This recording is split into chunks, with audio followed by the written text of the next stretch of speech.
क्षमा breaking Jain news. मोह के उदय के साथ प्रत्येक संसारी प्राणी जी रहा है और वह सुख चाहता है।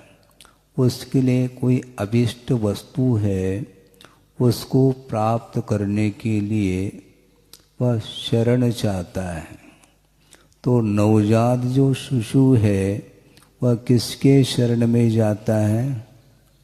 बोलो, पिता के शरण में नहीं,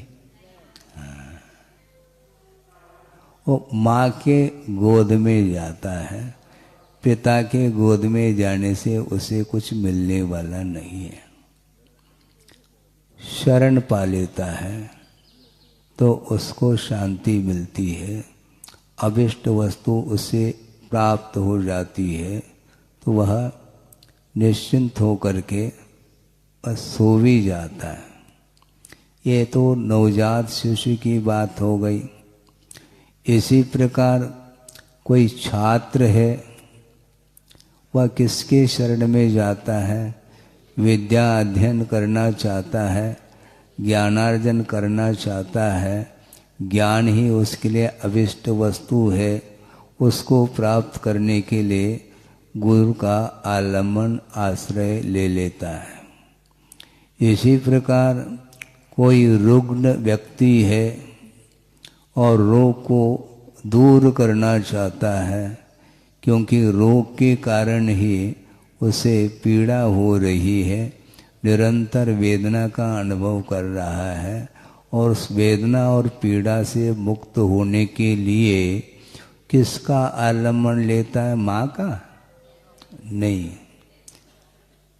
गुरु का नहीं, वैद्य का, डॉक्टर का आश्रय लेता है। इसी प्रकार कोई नदी को पार करना चाहता है, वह नाव का आश्रय लेता है। अथवा तैर करके पार होना चाहता है, तैरना आता नहीं, तो वह तुम्बी का आश्रय लेता है। तो ये भिन्न भिन्न व्यक्ति अपने इच्छित वस्तु को प्राप्त करने के लिए यथायोग्य साधन कारण कलापों को वह उस ओर ध्यान देता है और उसका आश्रय लेता है। उसी प्रकार भव समुद्र से पार हमें होना है क्या? नहीं होना है, उसे संसार भव समुद्र से पार होना चाहो, उसके लिए किसका आलम्बन लेना? देव, शास्त्र और गुरु, इनका आलम्बन लेंगे तो भव समुद्र से हम पार हो सकते हैं।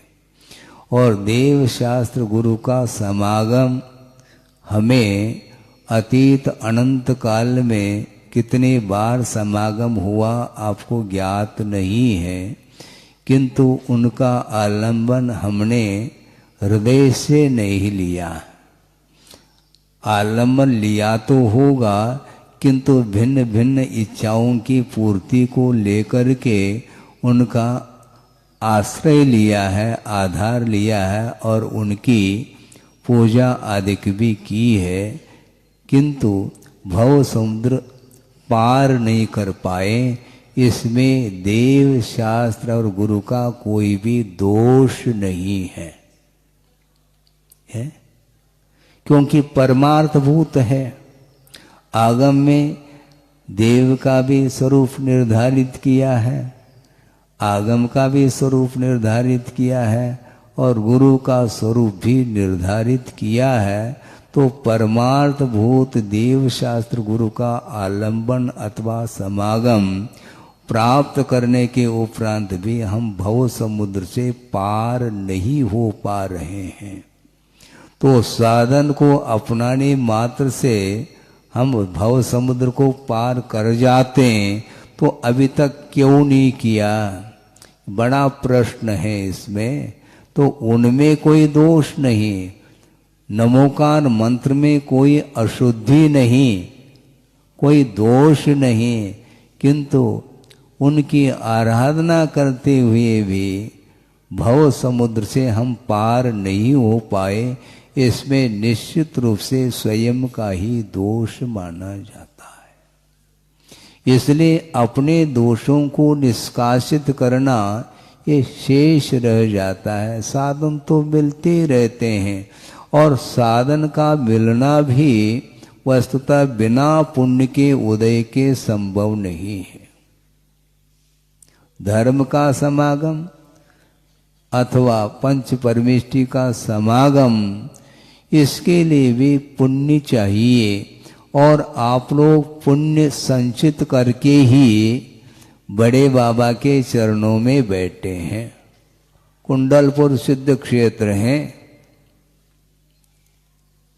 लेकिन सिद्ध क्षेत्र में आने के उपरांत भी परिणामों में यदि कलुषता बनी रहती है तो सिद्ध क्षेत्र का उसकी क्या उपयोगिता है। विस्मय होता है। साधन नहीं मिलता है तो विशुद्धि नहीं बढ़ती है तो कोई बाधा नहीं। साधन मिलने के उपरांत भी विशुद्धि न बढ़े तो उसमें किसका दोष है, हमें बता दो। ये जितने भी साधन हैं ये बहिरंग साधन हैं।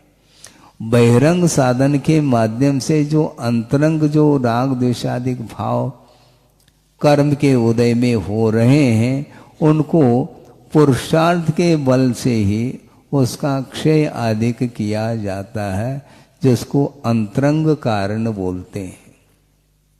कर्म का क्षय करना है, और किसका क्षय करना है, और कर्म का क्षय करने के लिए बहिरंग जो निमित्त हैं, देव शास्त्र गुरु आदि हैं, तो उनका आलंबन उनका समागम के लिए भी आपके पास संचित पुण्य है। अब उस पुण्य का कोई सदुपयोग करता है तो उसका विकास हो सकता है, और संचित पुण्य का यदि दुरुपयोग कर लेता है तो निश्चित रूप से उसका विकास नहीं होगा, उसकी अवनति होगी। उन्नति के लिए ये साधन मिले हैं पुण्य के उदय में, उसका उपयोग करने के लिए भी आपके पास पुण्य चाहिए। एक अलग ही क्वालिटी का पुण्य होता है जिसके माध्यम से संचित जो पुण्य है उसका सदुपयोग होता है।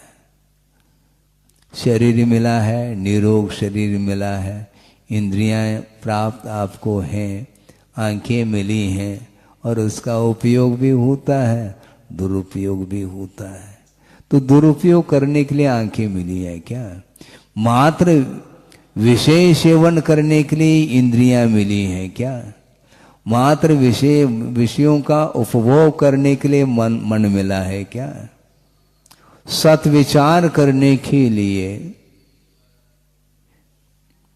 अपना और पराया इसका स्वरूप ज्ञान जो प्राप्त होगा वह मन के माध्यम से होगा, और मन भी मिला, इंद्रियां भी मिली, निरोग शरीर भी मिला, और वैभव भी मिला, किंतु उन सभी साधन सामग्रियों का दुरुपयोग कर रहा है। उसमें किसका दोष है? महाराज कर्म का उदय है, गलत बात है। कर्म का उदय आपको भी है, श्रवण के पास भी कर्म का उदय चल रहा है। महाराज पंचम काल है तो गुरुदेव चतुर्थ काल में पैदा हुए हैं क्या?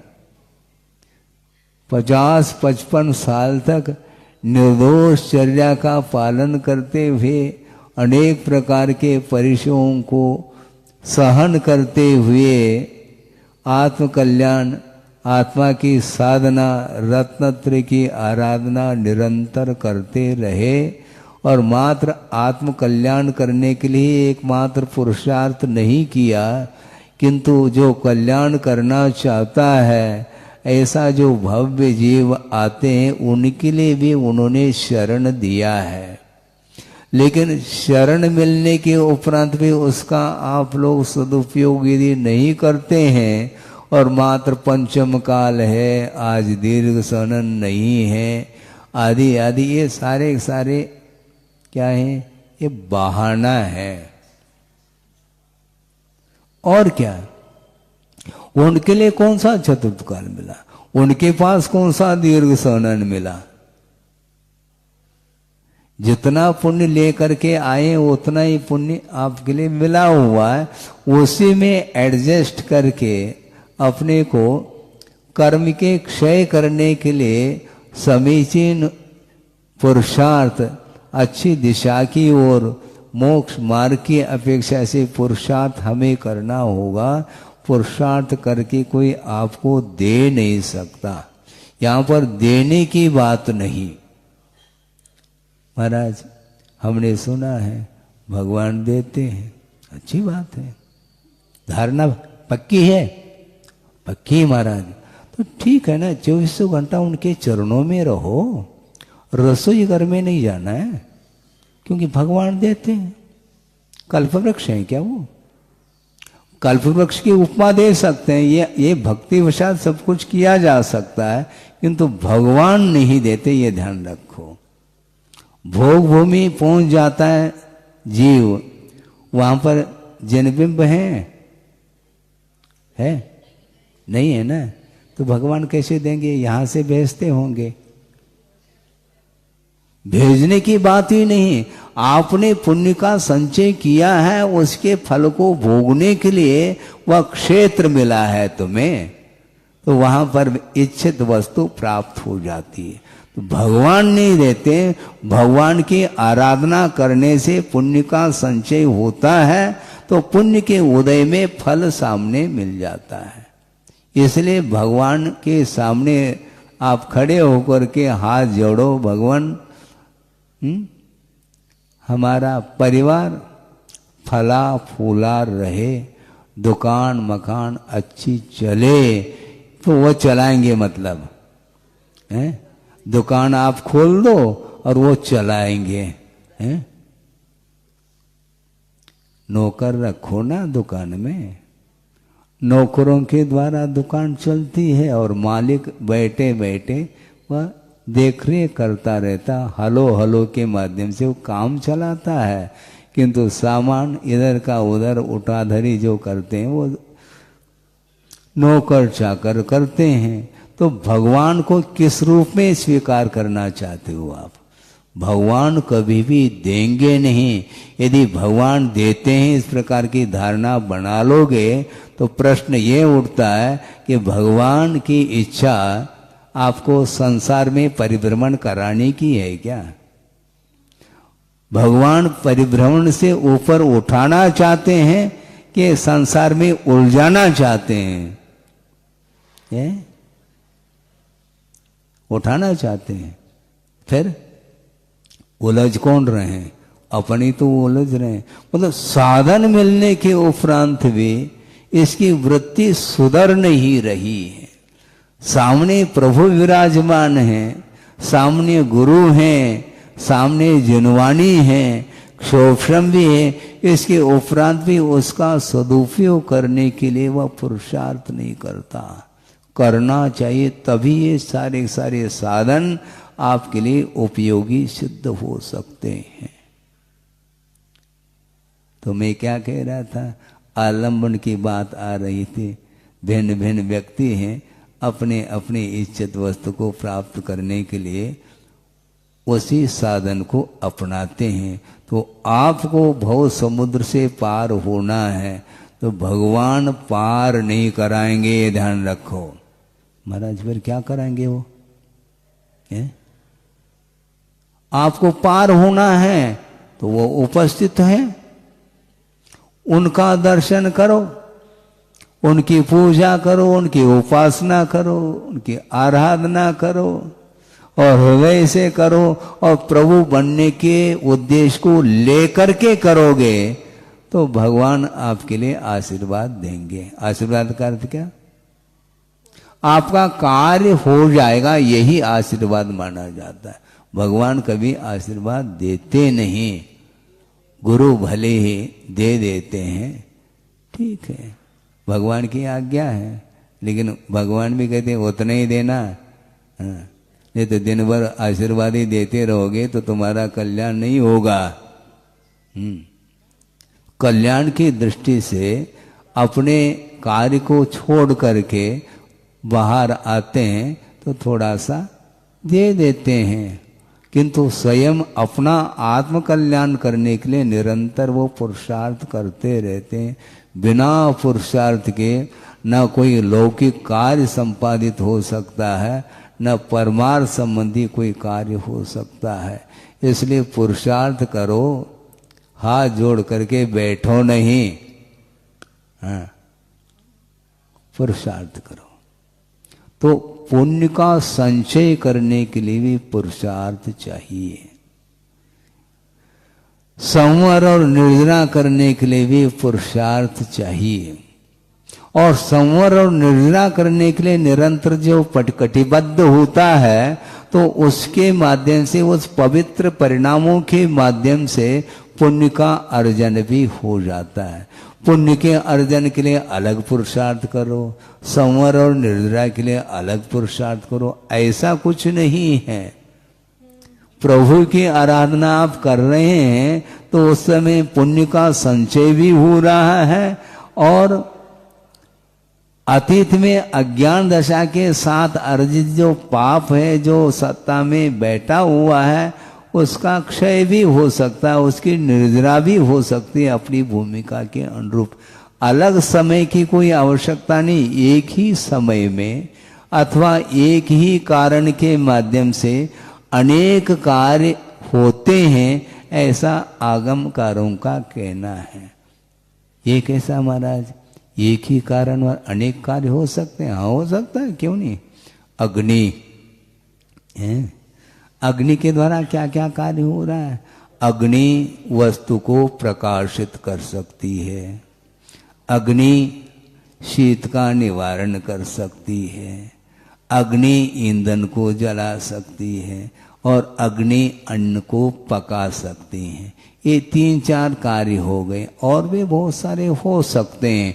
तो एक ही कारण है, उसके माध्यम से अनेक प्रकार के कार्य देखने में आ रहे हैं।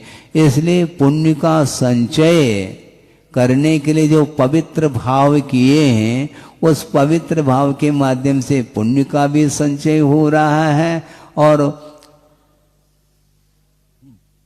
पूर्व समय में अतीत में जो पाप का अर्जन किया उसकी निर्जरा भी हो रही है, और नए सिरे से जो है पाप कर्म का आश्रव भी नहीं हो रहा है, संवर हो रहा है। ये सारे सारे कार्य भगवान की आराधना करने से ये होता है। इसलिए प्रवृत्ति में जब श्रमण आता है उस समय विशेष रूप से आश्रव उनके द्वारा होता है। संवर और निर्जरा की प्रमुखता ये गुप्ति में है, और प्रवृत्ति में आश्रव की मुख्यता है। इसलिए 7वें अध्याय में ये अध्याय किसका वर्णन करने वाला अध्याय है? पुण्याश्रव। सामान्य रूप से 6ठे अध्याय में कर्म का आश्रव का वर्णन करने वाला वह 6ठा अध्याय है, और विशेष रूप से पुण्याश्रव का वर्णन करने वाला वह 7वां अध्याय है। जबकि वो 7वें अध्याय में व्रतों का भी वर्णन है। तो व्रतों के द्वारा आश्रव होता है क्या महाराज? आश्रव एकांत से नहीं होता, किंतु आश्रव की मुख्यता इसलिए है क्योंकि वह प्रवृत्ति में है। किंतु प्रवृत्ति से ऊपर उठ करके जब ध्यान आदिक में वह पहुंच जाता, उस समय एकांत रूप से संवर और निर्जरा होती है। यदि वह आश्रव होता भी है तो वह अवधि पूर्वक आश्रव होता रहता है अपनी भूमिका के अनुरूप, किंतु मुख्यता संवर और निर्जरा की है। इसलिए श्रमण लोग कभी भी ज्यादा समय के लिए प्रवृत्ति नहीं करते, थोड़ा सा प्रवृत्ति कर लेते हैं और भीतर फिर पहुंच जाते। किंचित उक्त्वा विस्मृति द्रुतम। आत्मज्ञानात् परम कार्यम न बुद्धौ धारये चिरम। आत्मज्ञान को छोड़ करके अन्य जो कार्य हैं उनको श्रमण लोग चिरकाल के लिए बुद्धि में उसको रखते नहीं।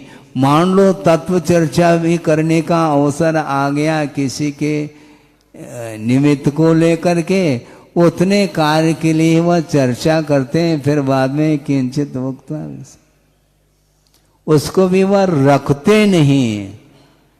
न बुद्धो धारये चिरम कहा, चिरकाल तक उस विषय को रखते नहीं बुद्धि में। और कुर्यात अर्थवशात किंचित, वह कार्य करें किंतु प्रयोजनवश, वो भी ज्यादा नहीं, घंटों नहीं, किंचित, और वो भी वाकायाभ्याम, अतत्पर, मन से नहीं, तत्परता के साथ नहीं। तत्परता के साथ जो कार्य किया जाता है वह आत्म कार्य किया जाता है, और दूसरे के लिए जो कार्य करने का अवसर आता है उस समय तत्परता नहीं।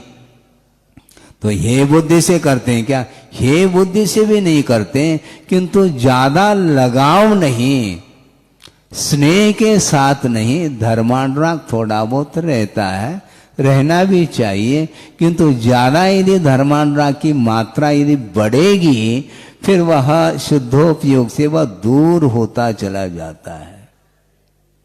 शुद्धोपयोग के पास पहुंचाने के लिए श्रमण को शुद्धोपयोग के निकट पहुंच जाए, इस उद्देश्य को लेकर के कुंद कुंद आदि आचार्य हुए हैं। उन्होंने कहा है वहाँ कायाभ्याम अतत्परः, तत्परता के साथ नहीं, थोड़ा बहुत आप वचन के माध्यम से, कायिक चेष्टा वैयावृत्ति आदि के माध्यम से उसका हित कर लो, ज्यादा नहीं। ज्यादा यदि करेंगे तो फिर वो सो जाएगा,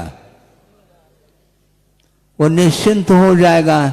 जैसा नवजात शिशु माँ के गोद में पहुंच गया और इच्छित वस्तु मिल गई खाने पीने की, और थोड़ा बहुत खेल भी लिया, चुटकी बजा रही माँ, तो बस उसके बाद निश्चिंत हो गया वो। ऐसा निश्चिंत होना चाहो तो आचार्य कहते हैं ज्यादा समय नहीं दे उसको।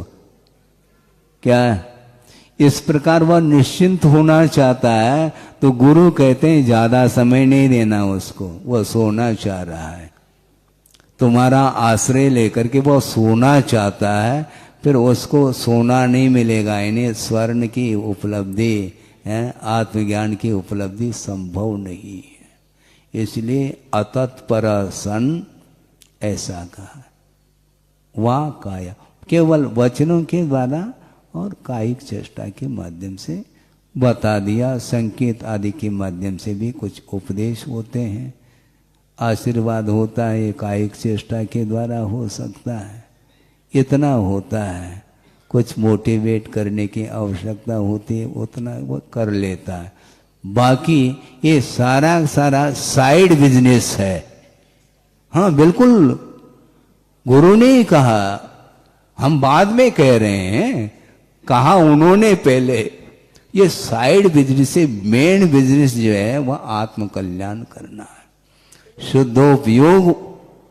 क्या ठीक कह रहा हूं क्या? नहीं ठीक कह रहा हूं? सिलेबस के बाहर है, लेकिन सिलेबस के बाहर होकर के भी बहुत कुछ सिलेबस के बाहर की चर्चाएं भी होती हैं, वो नहीं होना चाहिए। वो भी तो सिलेबस के बाहर की चर्चाएं हो रही हैं, वो सिलेबस में है क्या? वो है ही नहीं। धर्म ध्यान की चर्चा करो, बार बार विकताएं आदि आदि जो होती हैं वो सिलेबस में है नहीं है। वो कौन से बस में है वो मुझे बताओ। आपकी भूमिका है ही नहीं, तो आप अपनी भूमिका के अनुरूप ही कार्य करो, कोई बाधा नहीं। किंतु आचार्य ये कहना चाह रहे हैं, आत्मज्ञानात् परम कार्यम न बुद्धो धार ये चरम चिरकाल तक जो है बुद्धि में इन विषयों को लेना नहीं चाहिए। नहीं है तो सामायिक नहीं कर पाओगे, सामायिक में भी वही दृश्य आएगा। तो सामायिक कहाँ रहा वो है? सामायिक कहाँ रहा वो? सामायिक बैठे हैं महाराज, सामायिक में, हाँ। सामायिक में मतलब बंद हो गए अंदर, मतलब वो हाँ। क्या है सामायिक मुझे बताओ, हाँ? दरवाजे के अंदर बंद हो गए क्या? सामायिक का अर्थ क्या है? साम्य भाव में लीन हुए हैं, वो सामायिक माना जाता है।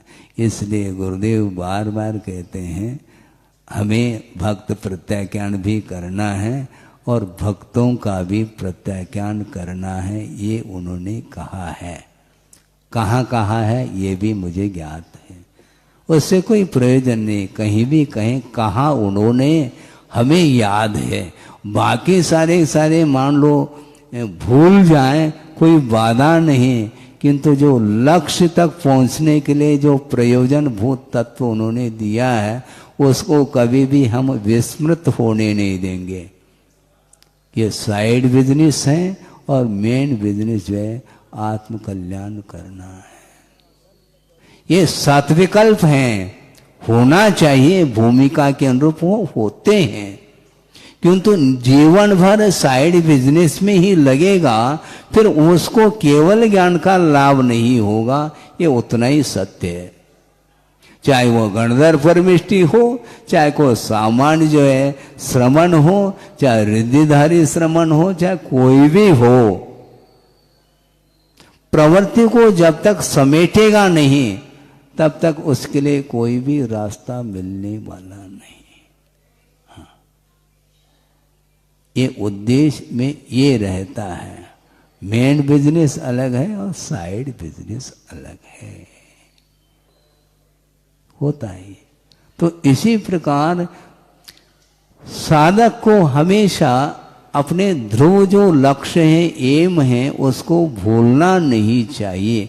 उसकी प्राप्ति के लिए सारा आयाम है अथवा ये चेष्टाएं हैं, पुरुषार्थ हैं, उपक्रम हैं, किंतु लक्ष्य को भूल करके आप कार्य करोगे तो निश्चित रूप से उसमें भटकाव है, अपने ध्रुव लक्ष्य तक नहीं पहुंच पाएंगे। तो क्या करें, अब समय तो हो रहा है, 9:20 हो गए। बहुत सारा विषय है जो आगम में वह सारा उल्लेख मिलता है। भले आगम में संक्षेप के साथ वर्णन किया है, किंतु एक एक सूत्र में अनंत अर्थ गर्भित है, ये कहा गया है। हमें सूत्र दे दो महाराज, कितने सूत्र? एक सूत्र पर्याप्त होना चाहिए। अनंतार्थ गर्भित है, उसमें अनंतार्थ को जान लिया क्या? नहीं जाना। जहाँ तक गति है वहाँ तक होना चाहिए। जितना क्षोभ में उसमें पर्याप्त हो जाता है। हाँ। है? क्या कह रहे हैं?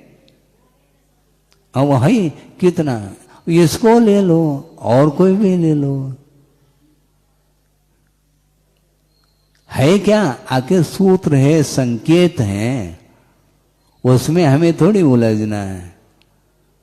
मेले जो पत्थर हैं वो देख लिया, लेकिन कदम नहीं उठाएंगे तो मेलेज पत्थर क्या करेगा? यहां से 300 किलोमीटर है छिंदवाड़ा, और छिंदवाड़ा 300 किलोमीटर है, कदम रखे तो छिंदवाड़ा, वो आने वाला थोड़ी। छिंदवाड़ा 1 इंच भी खिसकेगा नहीं, ये ध्यान रखो। हाँ, आपकी अगवानी करने के लिए छिंदवाड़ा के लोग आ सकते हैं, छिंदवाड़ा नहीं आ सकता। वो वहीं रहेगा, वो भेजने भी नहीं जाएगा, न अगवानी के लिए आएगा। चौके में चले जाते हैं, आहार हो गया, चौका वहीं पर है, वह भेजने नहीं आता। क्या सुन रहे हैं? चौके गए, चौके में आहार संपन्न हो गया, चौके वाले भेजने में आते हैं और वह चौका वहीं पर है, खिसकेगा नहीं वो। तो इसलिए हम कहाँ तक सहयोग दे सकते हैं आपके लिए, आपको स्वयं पुरुषार्थ करना पड़ेगा और समीचीन पुरुषार्थ करना पड़ेगा, निरपेक्ष भाव के साथ पुरुषार्थ करना पड़ेगा, तब कहीं जा कर के वह कार्य हो सकता है। इसलिए सकता कह रहा हूं क्योंकि बहुत समय अपेक्षित है, जल्दी जल्दी कार्य नहीं होता। जिस कार्य को अनंत काल से हमने प्राप्त करने के लिए पुरुषार्थ भी किया होगा, फिर भी प्राप्त नहीं हुआ, तो कैसे संभावना है? तो महाराज फिर असंभव है क्या? असंभव की बात नहीं कर रहा हूं, किंतु वह संभावना सत्य है, क्योंकि समीचीन पुरुषार्थ चाहिए। 1% भी यदि मान लो उसमें मिस्टेक है तो नहीं होगा। भयानक उपसर्ग हुआ पांडवों के ऊपर, 3 पास हो गए, मुक्त हो गए, 2 क्यों नहीं हुए? क्या वो उस उपसर्ग के भाग गए क्या? वो सहन तो उन्होंने भी किया, किंतु मिस्टेक तो है, अन्यथा सर्वार्थ सिद्धि में क्यों अटक गए? थोड़ा सा मिस्टेक, थोड़ी सी गलती, थोड़ा सा दोष, वह 33 सागर के लिए आपको संसार में हाँ 33 सागर, इतना ऐसा कौन सा भयानक दोष किया महाराज? भयानक ये हो गया। 33 सागर फिर भी ठीक है, क्योंकि वहां पर कोई प्रतिकूलता नहीं है, इसलिए बहुत जल्दी वह समय व्यतीत हो जाता है। सुख सागर में रमत निरंतर जातन जान्यो कालो। लेकिन 33 सागर यदि नरक में कोई पहुंचा है, फिर एक एक सेकंड उसके लिए एक दिन के समान उससे भी ज्यादा महसूस करता है। इसलिए सर्वार्थ सिद्धि पहुंचे हैं, ये भी ठीक है। सप्लीमेंट्री आ गई बोलते हैं आचार्य महाराज, वो आ गई, क्या करते, फिर से देव परीक्षा देना ही है। तो इसलिए आलम्बन देव गुरु शास्त्र का लेकर के अपने उद्देश्य के अनुरूप यदि आप कदम बढ़ाते हैं तो निश्चित रूप से वह गंतव्य प्राप्त हो सकता है, मुक्ति मिल सकती है। मिले इस पवित्र भावना के साथ। अहिंसा परमो धर्म की जय।